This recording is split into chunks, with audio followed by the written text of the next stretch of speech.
Well, after a few years of Class 10, it wasn't the challenge I wanted anymore. And I got invited to Glen Helen for a Pro Truck ride and drive day. I had met Ivan before at the Mickey Thompson races, and I don't think he remembered who I was because he meets so many people, but I got to go for a ride with him, and we went off one jump, and I signed on the dotted line.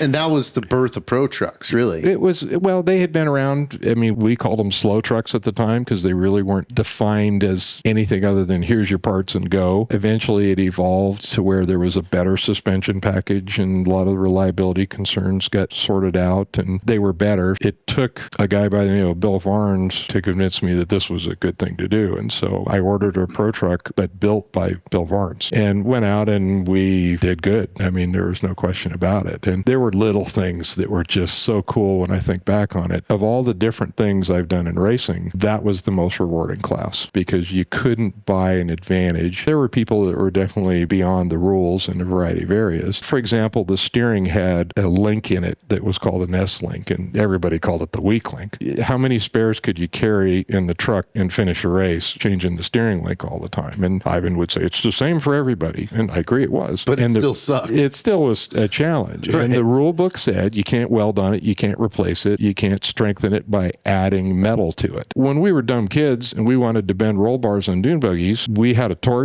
and a tube and a whole bunch of sand. And we filled the tube with sand, heated with the torch, and we bent it and it didn't kink. So we took the rod end out of my S-links, filled it full of sand, screwed the rod in, and never bent another one. But I always carried about 7 spares on the truck so no one would know we'd solved the problem.